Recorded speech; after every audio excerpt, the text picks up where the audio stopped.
Hi friends, welcome to Shakthi's kitchen. இன்றைக்கி சேமியா உப்புமா எப்படி செய்கிறதுன்னு பார்க்கலாம். இது அரிசி சேமியா. இது நம்ம பசங்களுக்கு பாக்ஸுக்கும் கொடுத்து விடலாம், லஞ்ச் பாக்ஸுக்கும் கொடுத்து விடலாம், காலையில் பிரேக்ஃபாஸ்ட்டுக்கும் சாப்பிட்லாம். ரொம்ப நல்லாயிருக்கும். வாங்க இதை எப்படி செய்கிறதுன்னு பார்க்கலாம். நான் ஒரு பவுல் ஃபுல்லாக எடுத்துருக்கிறேன் சேமியா. பாருங்கள், இதுதான். இது கொஞ்சம் மெலிசாக இருக்கும் அரிசி சேமியா. இப்போ இது முதல்ல சுடுதண்ணி காய வச்சுக்கலாம். தண்ணி கொஞ்சம் நல்லா கொதித்த உடனே சேமியா இதில் போட்டுக்கலாம். தண்ணியில் போட்டுக்கின்னு எடுத்துக்கலாம்.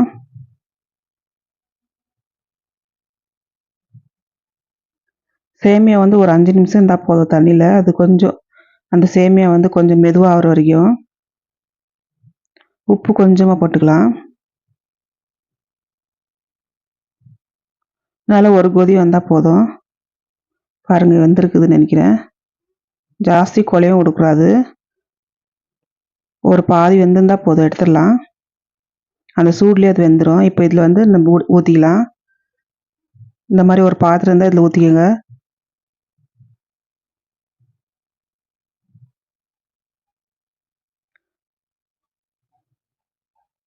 இப்போ தண்ணியை எடுத்து வச்சிடலாம். நீங்கள் இந்த தண்ணியிலே கூட ஒரு ட்ராப் எண்ணெய் ஊற்றிக்கலாம், ஒரு ஸ்பூனு. அப்போ ஒன்றுக்கு ஒன்று ஒட்டாமல் இருக்கும். இப்போ ஒரு கடாய் வச்சுக்கின்னு கடுகு சீரகம் போட்டிருக்கிறேன். இப்போ வேர்க்கடலை போட்டுக்கலாம். கொஞ்சமாக கடலைப்பருப்பு போட்டுக்கலாம்.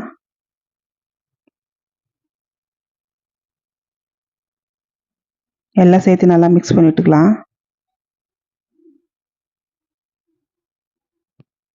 வேர்க்கடலைலாம் நல்லா ப்ரௌனாக வரணும்.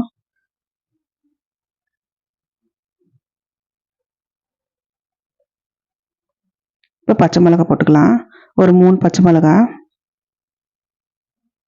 இப்போ வெங்காயம், ஒரு பெரிய சைஸ் வெங்காயம், கருவேப்பிலை எல்லாம் சேர்த்து நல்லா கிளறி விட்டுக்கலாம்.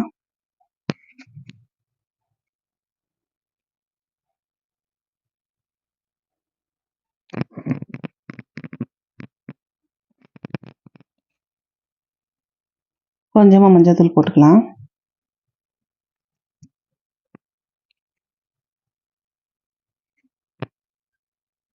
இதையும் சேர்த்து நல்லா மிக்ஸ் பண்ணி விட்டுக்கலாம். நீங்கள் இதில் முந்திரியும் போட்டுக்கலாம். தக்காளி ஒன்றே ஒன்று கட் பண்ணி வச்சுக்கிறேன், இதையே போட்டுக்கலாம்.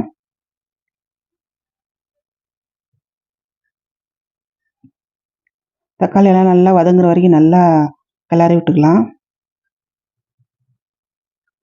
உப்பு கொஞ்சமாக போட்டுக்கிறேன்.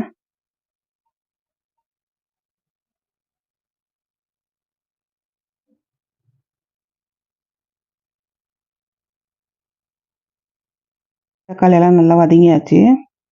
இப்போ சேமியா போட்டுக்கலாம். பாருங்கள், சேமியா நல்லா உதிராக இருக்குது. இதை போட்டுக்கலாம், கிளறிக்கலாம். நீங்கள் அந்த வடிக்கும் போது அந்த சேமியா கொஞ்சம் கெட்டியாக இருந்தால் நல்லா கையில் நல்லா உதிரியாக உடச்சி விட்டுக்கோங்க.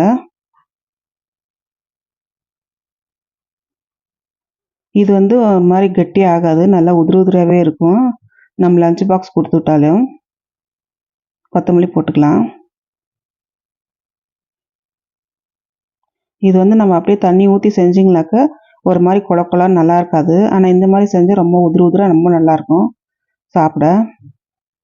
உப்பு நம்ம ரெண்டுத்துக்கும் கொஞ்சம் கொஞ்சம் போட்டுக்கிறோங்க. அப்படி பத்தலைன்னா இன்னும் கொஞ்சம் கூட போட்டுக்கலாம் நீங்கள் சேமியாவுக்கு. இப்போ நல்லா சேர்த்து நல்லா கிளறிக்கலாம். நல்லா கிளறின பிறகு பிளேட்டுக்கு மாற்றிக்கலாம்.